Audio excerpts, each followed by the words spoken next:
So go ahead. So, welcome to this presentation. I am Dr. Sheesu. I'm presenting on syndrome and Toxic Epidermal Necrolysis. My moderator is Dr. Akatiba Dominic. Our outline is as follows. We'll go through the introduction, definition, epidemiology, etiology, pathogenesis, clinical presentation, investigations, management, differential diagnosis, complication prognosis, and finally, prevention. Betty, please let me be sure you are hearing. In case there's any issue, you let me know, because I can only see my screen. Okay, can go on. All right, thank you. So, introduction. We are looking at toxic epidermal necrolysis and Stevens-Johnson syndrome, and they are acute life-threatening mucocutaneous reactions characterized by extensive necrosis and detachment of the epidermis. Both Stevens-Johnson syndrome and toxic epidermal necrolysis are characterized by skin and mucous membrane involvement and are considered severity variants of identical process that differs only in the final extent of the body surface area involved. It is suggested that the designation epidermal necrolysis is used for both because of the statement I just made, the fact that they are just a disease, the pathogenesis, the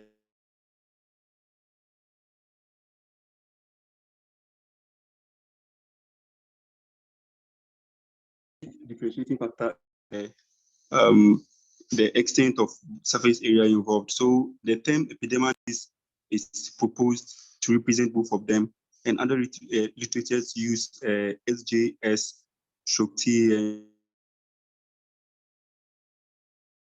to refer to both of them. But for throughout this presentation, we are going to use epidermal necrolysis to represent both of them.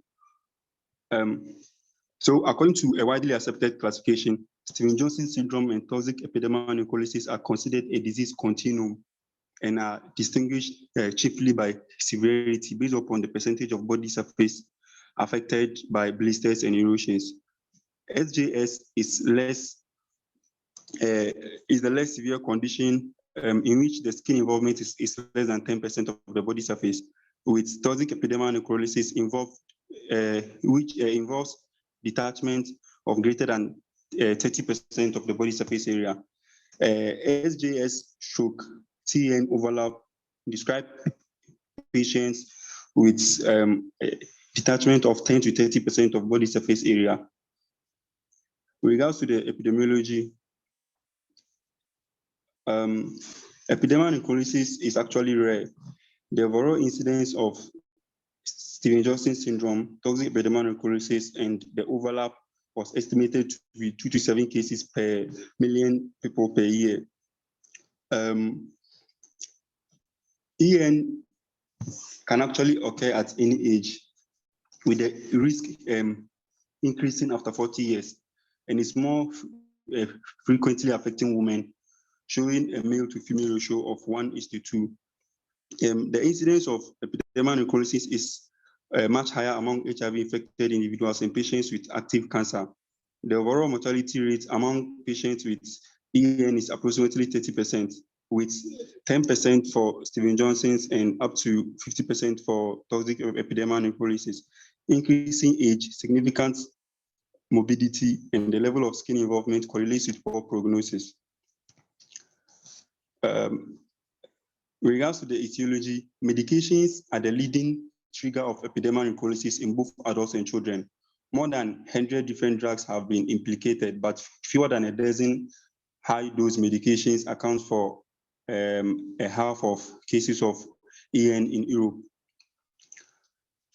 The typical exposure period before reaction onset is 4 days to 4 weeks of first continuous use of the drug. The following agents or group of agents are mostly implicated, which include allopurinol, aromatic anti-seizure medications, antibacterial sulfonamides,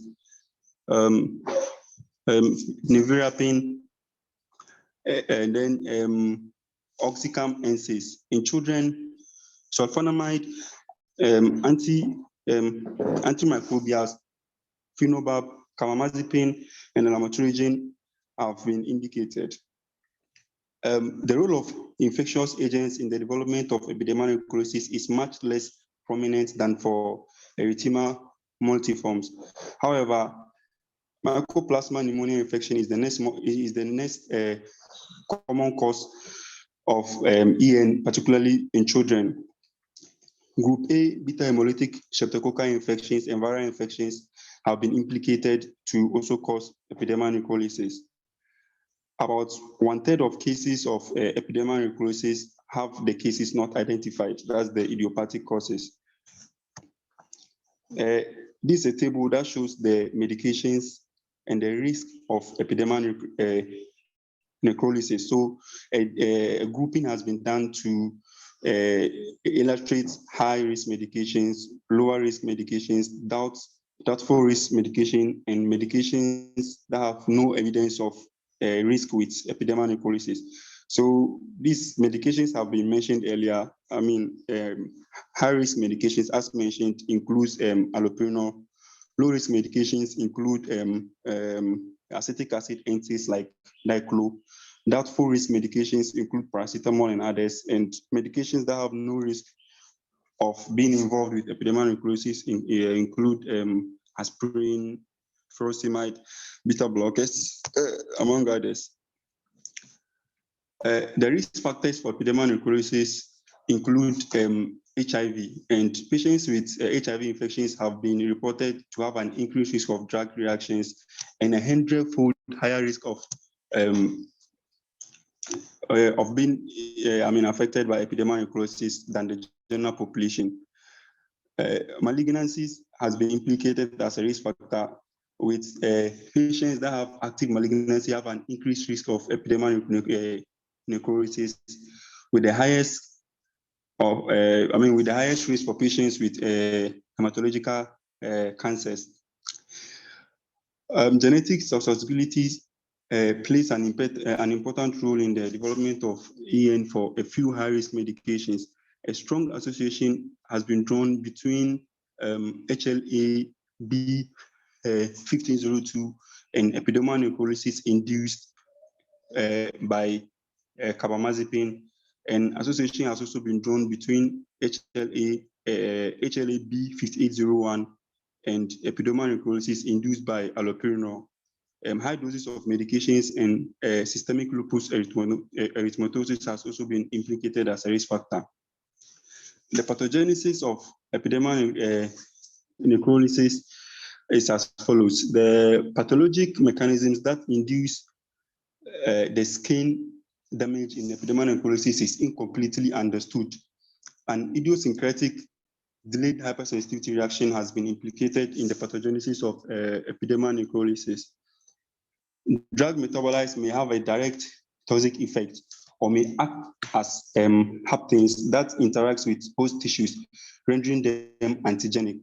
The antigenic metabolite stimulates the immune system by indirectly binding to the major histocompatibility complex class 1 and T-cell receptor.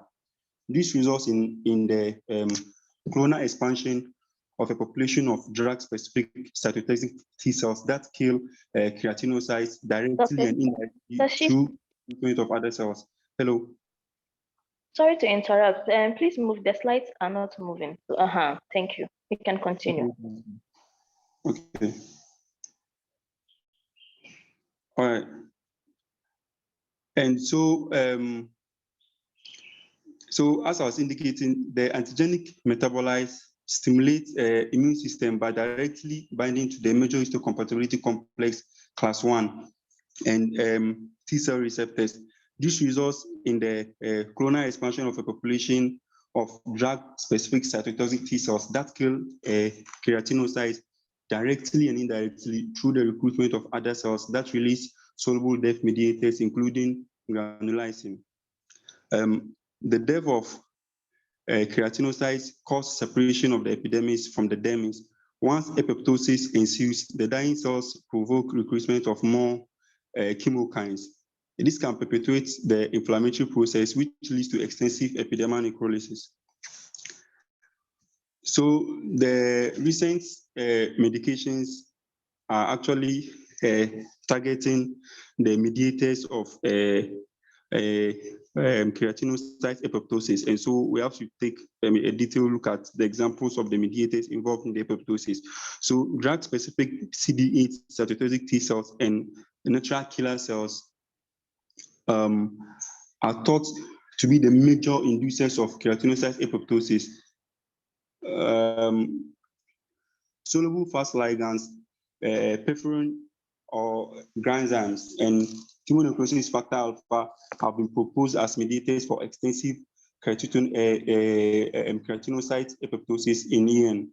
However, it's now accepted that granulysin plays a major role in the pathogenesis of epidermal necrolysis.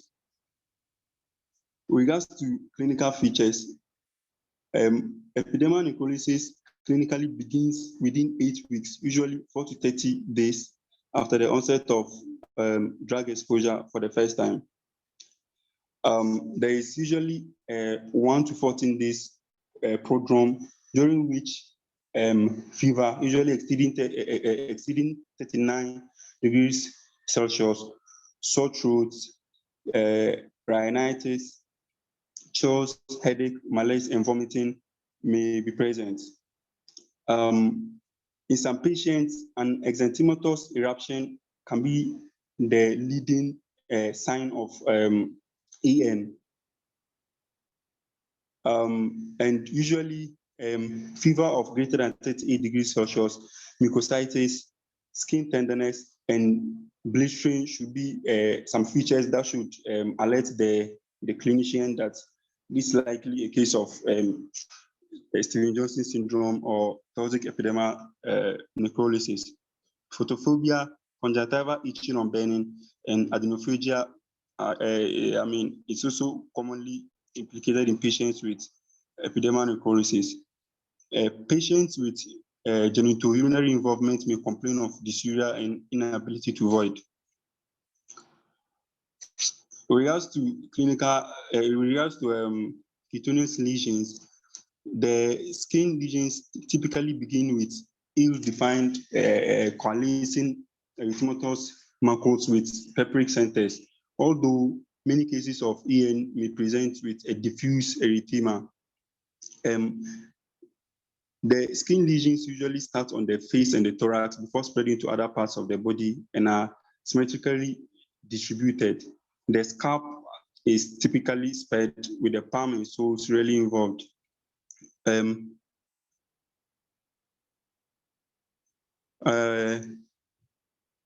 Vesicles and bullae form, and within this, the skin begins to slough, leaving the denuded skin. Now, Dikorsky sign and Asbo-Hansen sign may be present. And Dikorsky sign is actually the ability to extend the area of the superficial sloughing area by putting a gentle pressure on the non-involved area. The picture that follows shows, the picture on the top left shows early eruption with erythematous dusky red macules. And then the picture on the right, top right, shows early presentations with vesicles and blisters. The picture on the left, the bottom left, shows advanced eruption, blisters, and epidermal detachments that have led to congruent erosions. Full-blown epidermal necrolysis characterized by large erosive areas is seen in the last picture.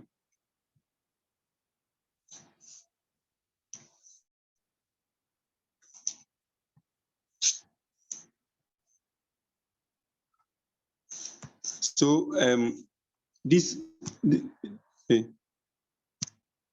is a picture that shows a patient who has been whose skin involvement has been monitored for some days whilst on admission. So the first picture was taken at day 4, the second one at day 7, and the third and the last one at the day 17. Regards to mucosal involvement as a clinical feature, oral involvement usually presents with painful hemorrhagic erosions coated by grayish-white pseudomembranes and crust of the lips. Ocular involvement usually features severe conjunctivitis with a purulent discharge, corneal ulceration, and anterior uveitis. Vulvovaginal involvement usually presents with ulcerative vaginitis, vulvar bullae, and vaginal synecdoche. Pharyngeal mucosa is affected in nearly all patients. Trachea, bronchial, and esophageal membranes are less frequently involved. Intestinal involvement is rare. So this is a picture showing involvement of the mucus, showing extensive erosions and necrosis of the lower lip in the first picture, and the massive erosions covered by a crust on the lip in the second picture, and also note the shedding of the eyelashes in the second picture.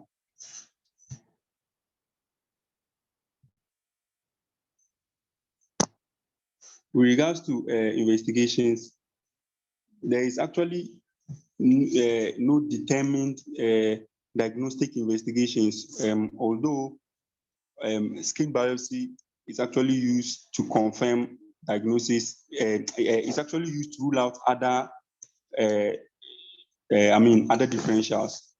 But the diagnosis is generally clinical, though supportive, skin biopsy is generally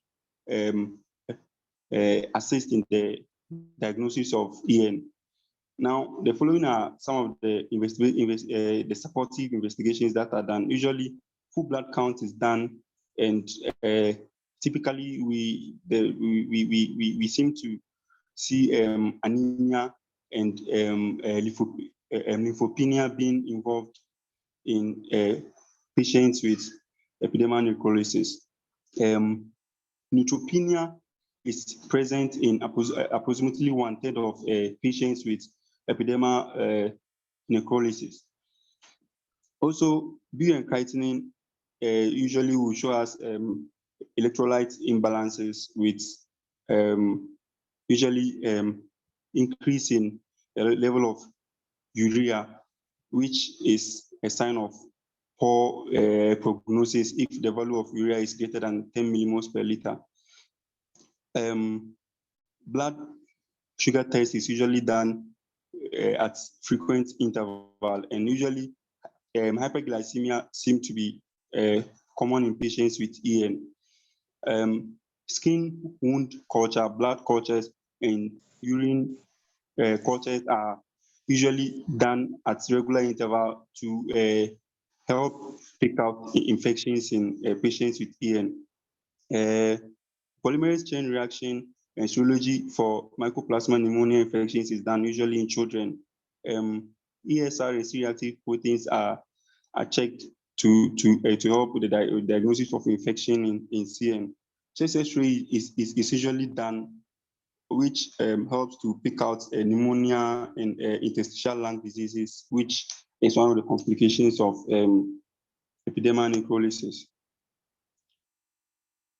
With regards to skin biopsy, a skin biopsy for routine histopathologic examination and possibly direct immunofluorescence is useful in confirming the diagnosis and excluding other conditions that mimic EN.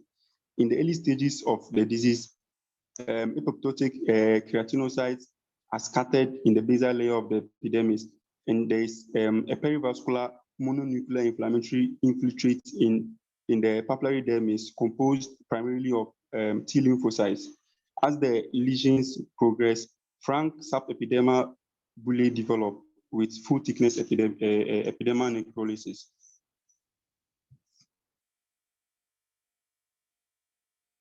With regards to the management of epidermal necrolysis can be broadly classified into two phases: the acute phase and then the chronic phase.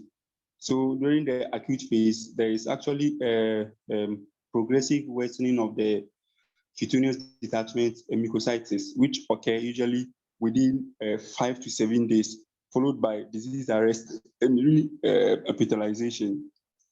But the management during this phase is focused on supportive care and prevention of short-term and long-term complications.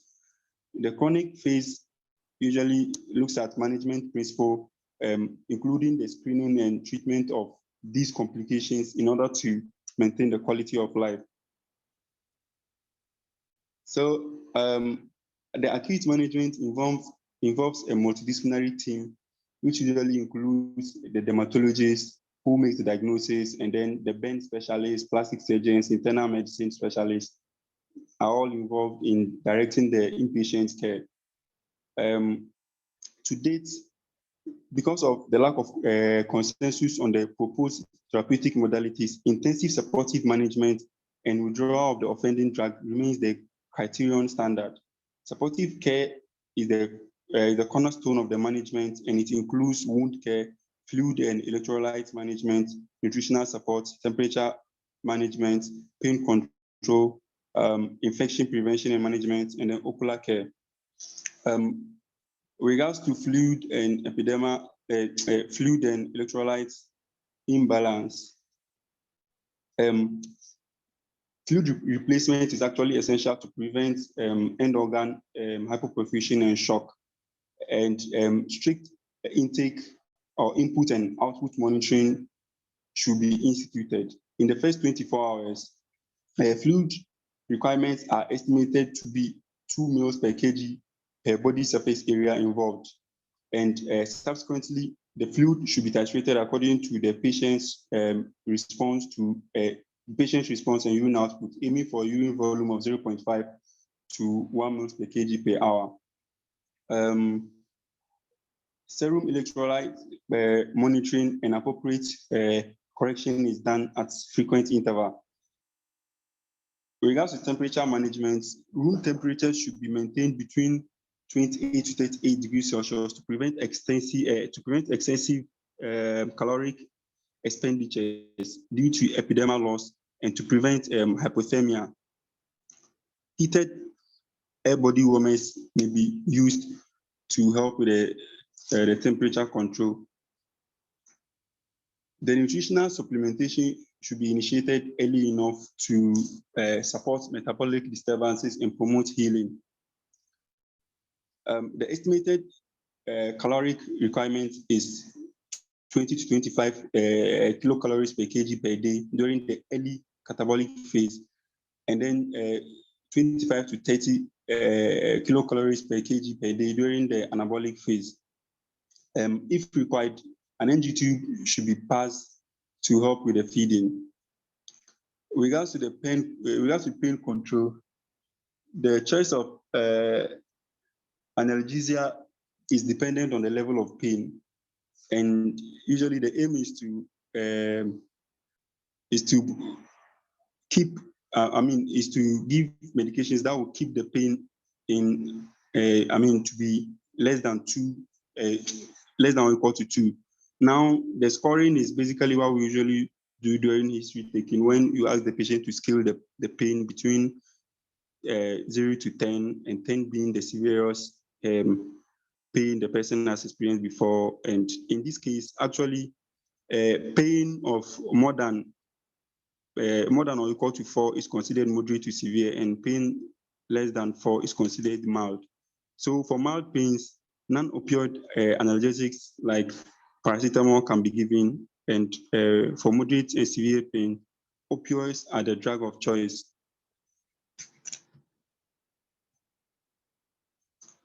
So with regards to the skin or wound care, the ideal wound management strategy in the management of EN has not been determined.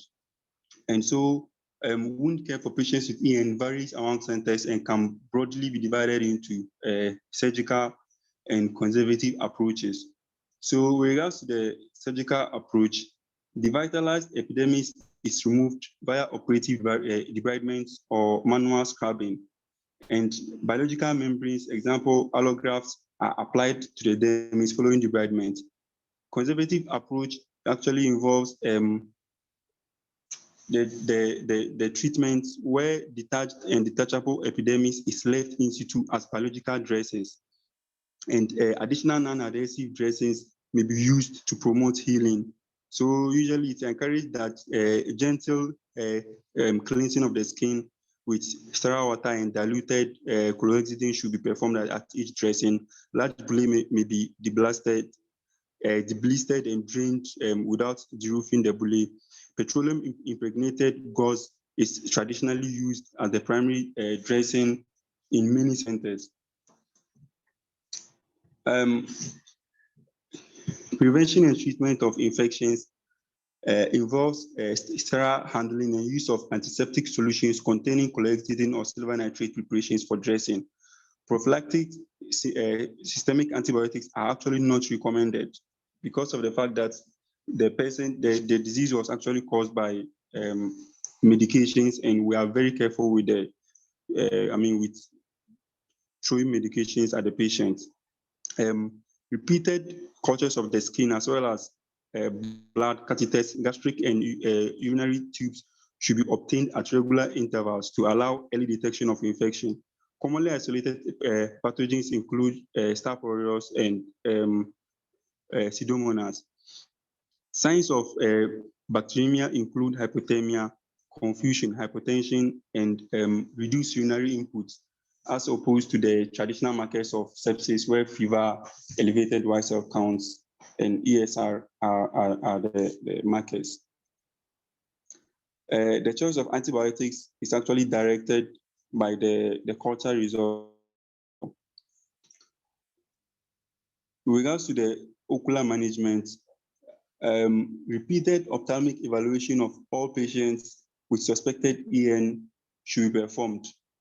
And a simple severity scale has been drafted, which is used for the management of, the choice of medications and modalities for the management of ocular involvement.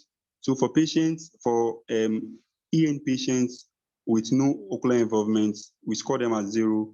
Those with conjunctival hyperemia, we score as mild and 1.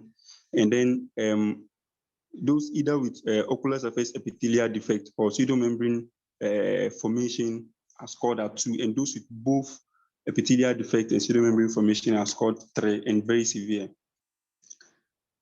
So for the ophthalmic therapy, saline rinses can be used to clean the eye and eyelid, as well as to remove mucus and inflammatory debris. Lubricants are used, and for patients with no apparent eye involvement, multiple daily lubrication with artificial tears is actually indicated.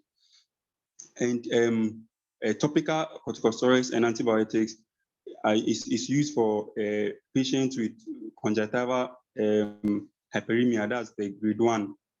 And then usually they are given moxifloxacin hydrochloride 0.5%, 4 to 6 times daily with lubricants. Adhesion separation is also done for patients with stage 2 and stage 3 ocular involvement, as well as amniotic membrane transplantation. It's actually done in addition to giving topical antibiotics, corticosteroids, and lubricants. The role of systemic therapy is actually doubtful because there's no enough evidence supporting the use of systemic therapies in the management of the ocular involvement. So for supportive care, usually because these patients, depending on the the level or the extent of involvement. Some people, like, they are generally on admission for for some time, usually weeks to months. And so we want to do some prophylactic management, and this includes stress ulcer prophylactic with PPIs. And then usually some of them, one of the complications is DIC, and blood component replacement is given to patients who develop DIC, and prevention of deviant thrombosis is done with compression stockings, and then anticoagulation when there is no contraindication to that. Hyperglycemia is, like stated there earlier, is monitored and controlled accordingly. Neutropenia is controlled with the use of granulizing colony stimulating factors.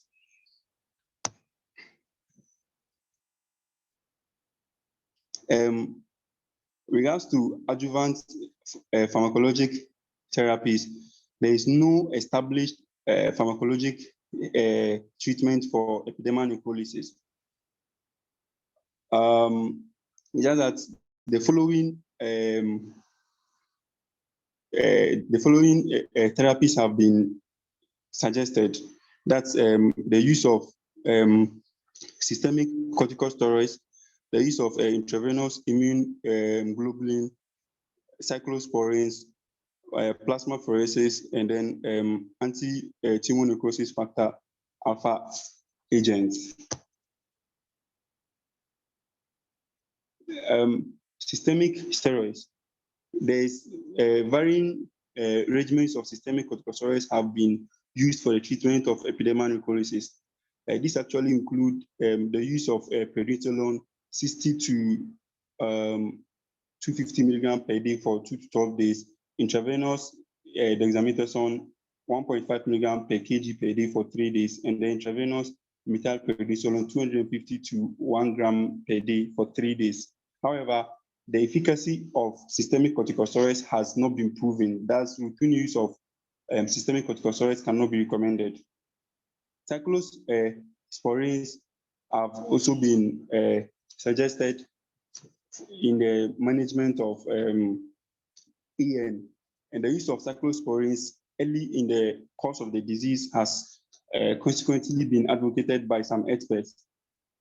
So cyclosporin given 3 to 5 milligram per kg per day as an adjuvant therapy within 24 to 48 hours of symptoms onset is strongly suggested.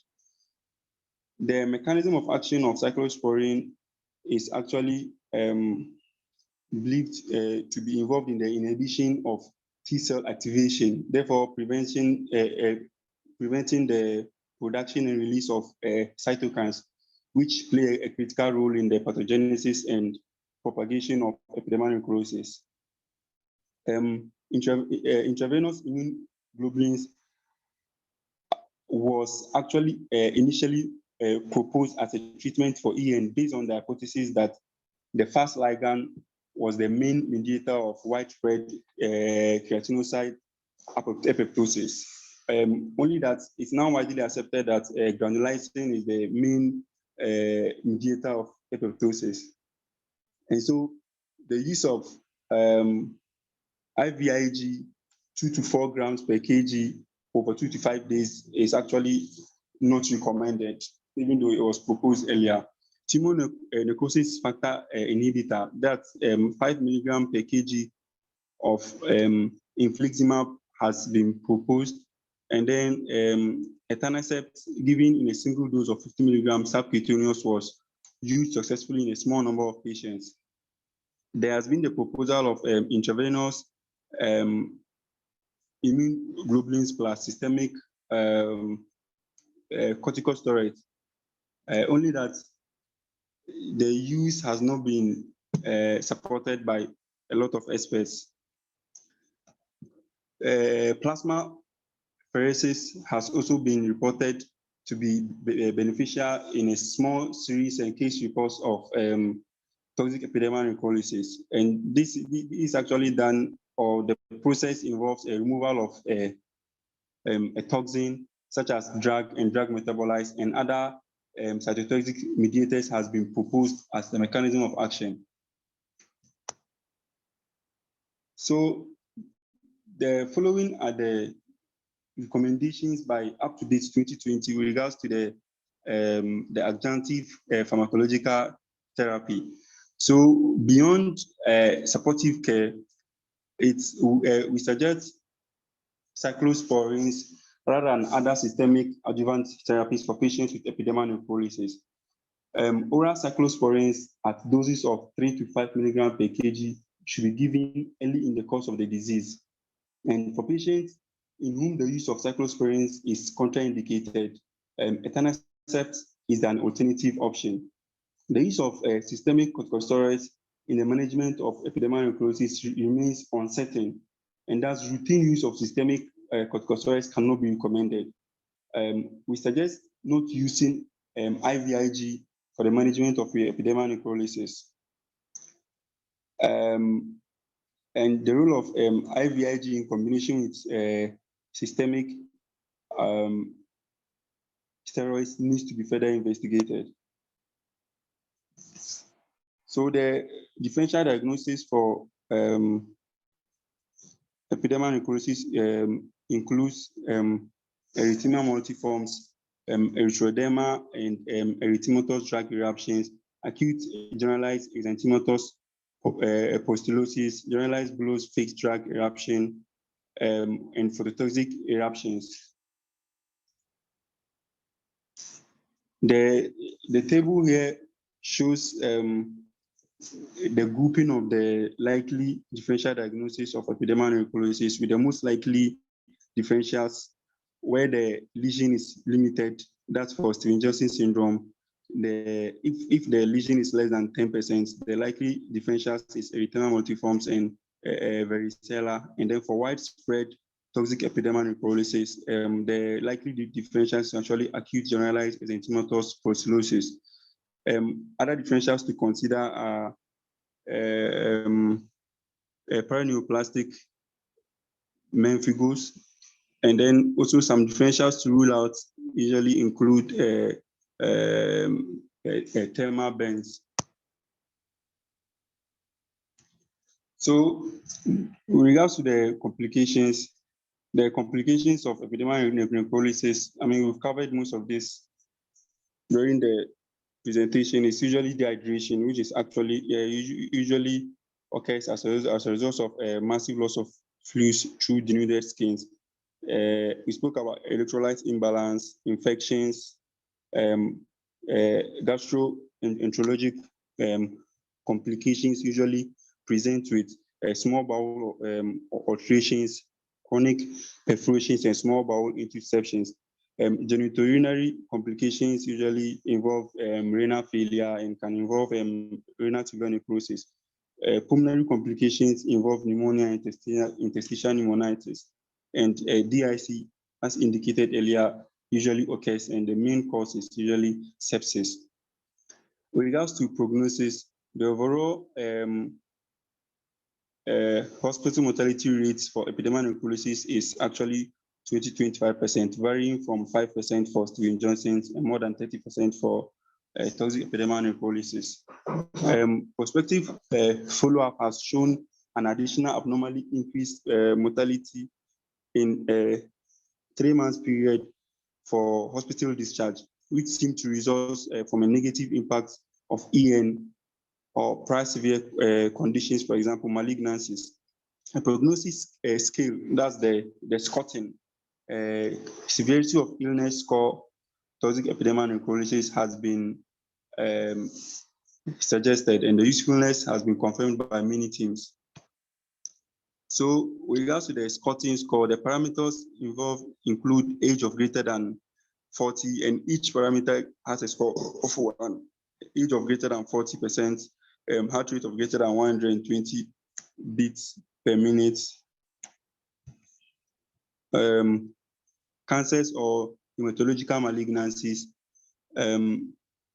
serum urea greater than 10, and serum glucose greater than 14.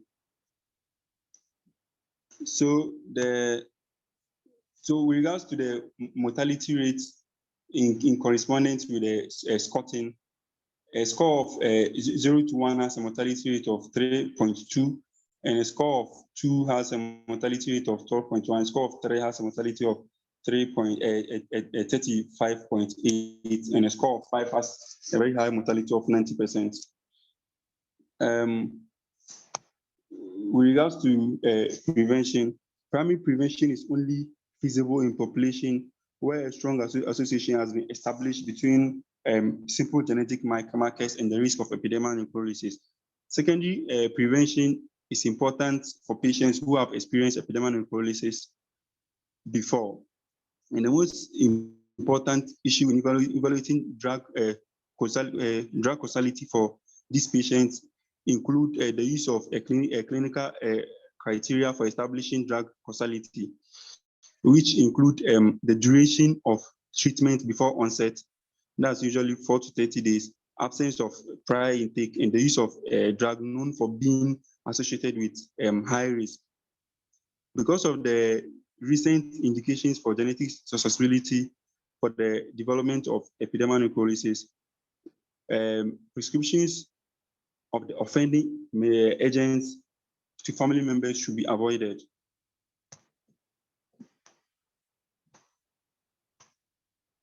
The following are the reference used. Wait, you can go back. So up to date Medscape and Fitzpatrick Dermatology in General Medicine. Hello, Betty.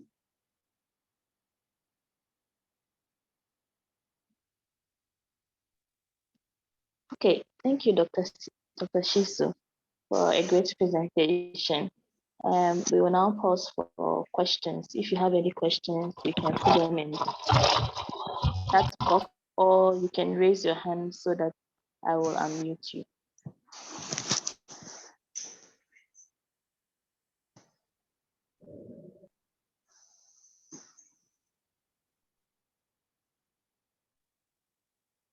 Any questions or clarifications? Please just raise up your hand or type your message in there. Okay, we have a hand up.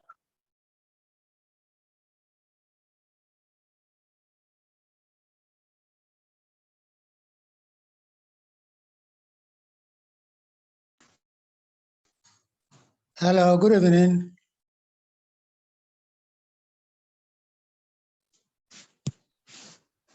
Good evening. Can you hear me? Yeah, good evening. We can hear you. Okay.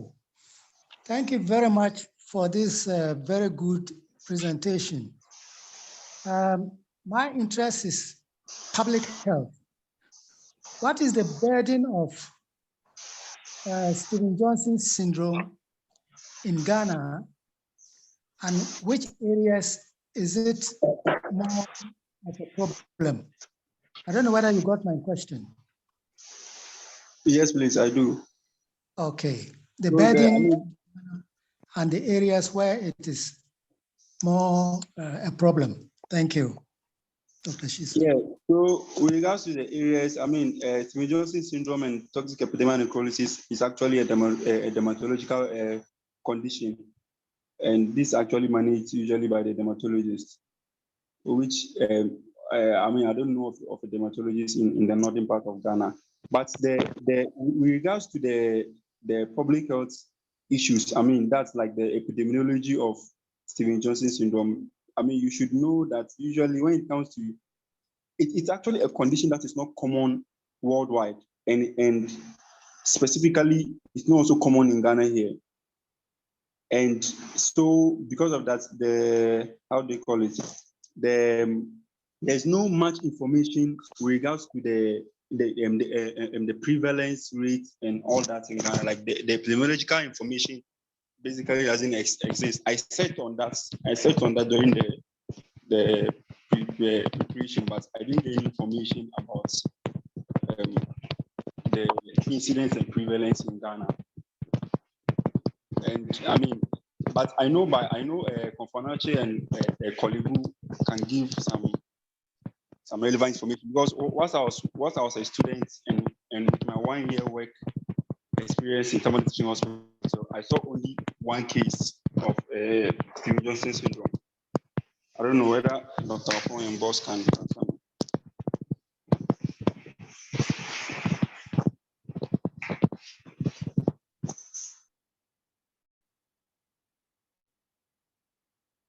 Yeah, so that's what I have to say, Betty. Oh, okay. Dr. Pon, please, is there anything you want to add? And Mr. Agana, is your question answered?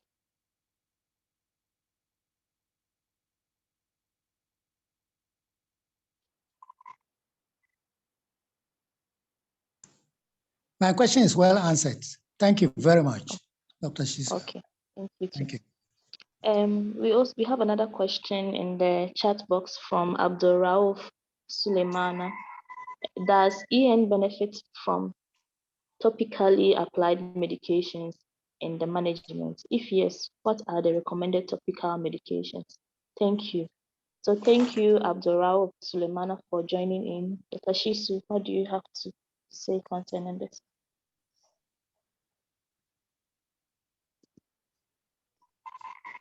Hello.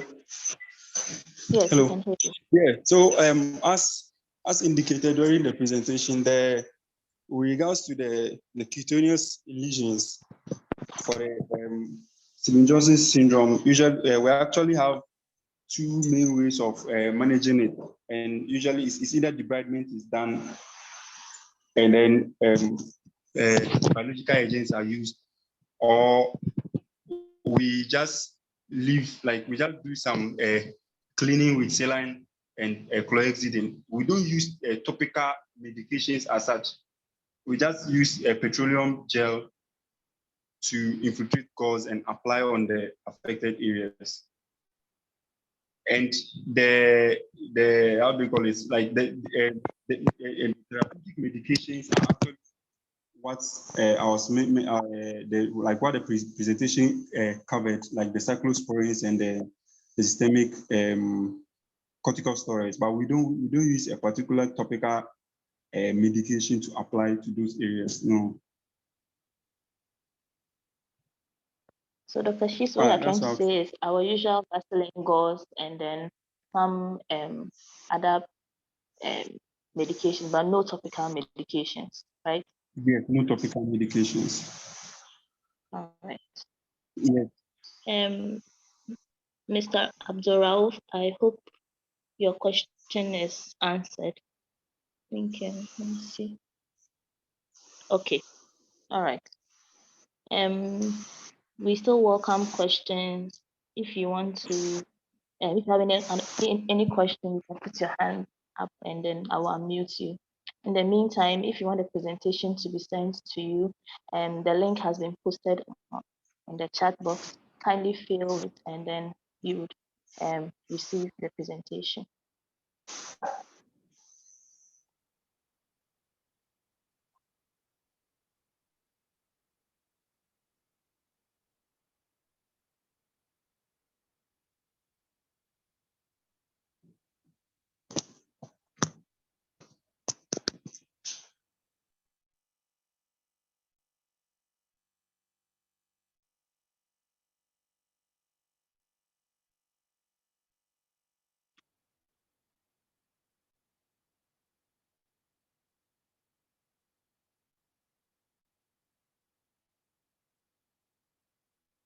As we're still waiting for questions from our participants, we are reminded again that there's a link in the chat box. Kindly fill it and then the presentation can be sent to you. Thank you.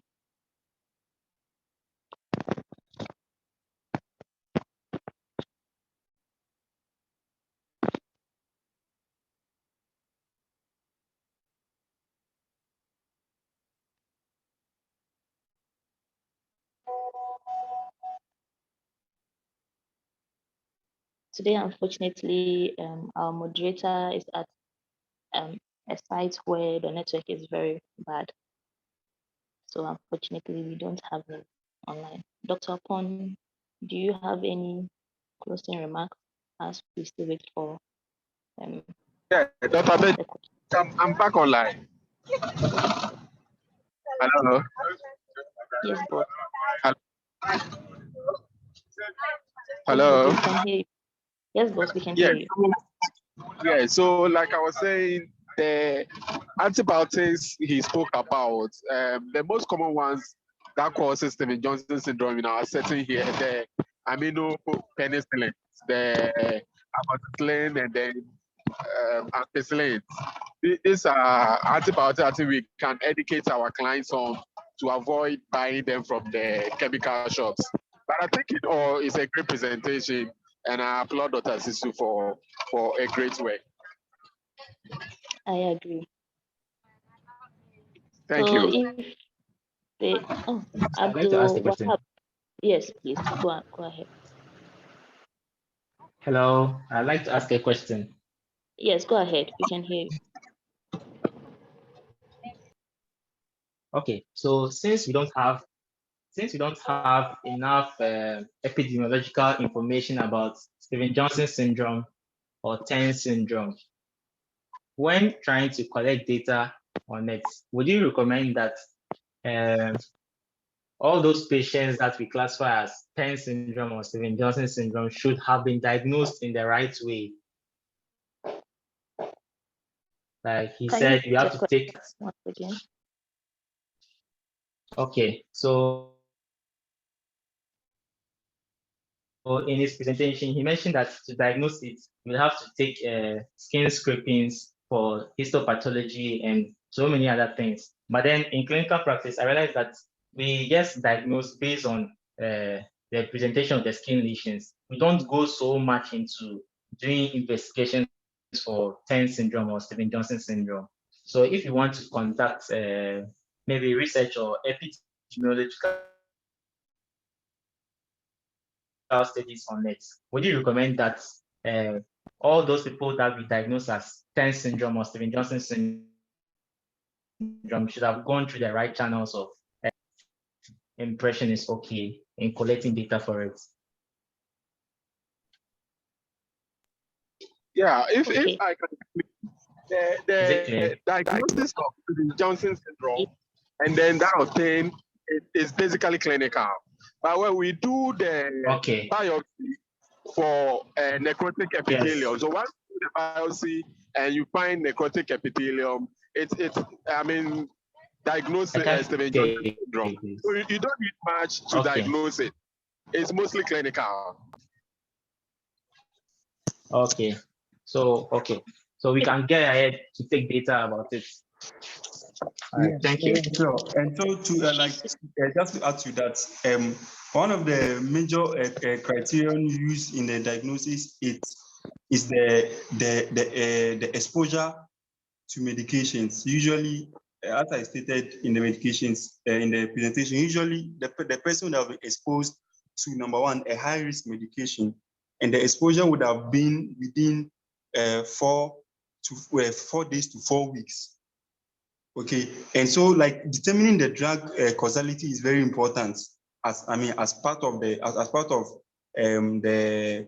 mucocutaneous lesions that the person will present with. Okay, just that again, it's going to be generally difficult to make standard diagnosis, even clinically, apart from diagnosis can be made, but I'm actually talking about the drug causality, because most of our clients are not educated, so the person might not even know which medications he took at what time. But generally, the medications that are implicated, or that we say was involved in this particular or in a particular case, would have been taken within 4 to 4 weeks, or sometimes 8 to 8 weeks, 8 days to 8 weeks, and then that medication will not have been taken for a whole year. I mean, medications that are taken for a very long period cannot be said to have caused Steven Johnson's. I don't know whether that adds something. Yes, that's clear. Thank you. All right.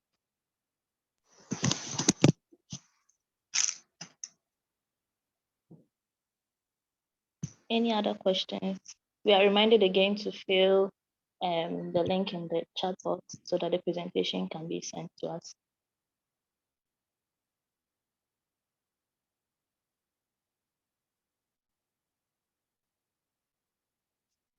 So if there aren't any questions on the chat box, there are no questions, and there are no hands up.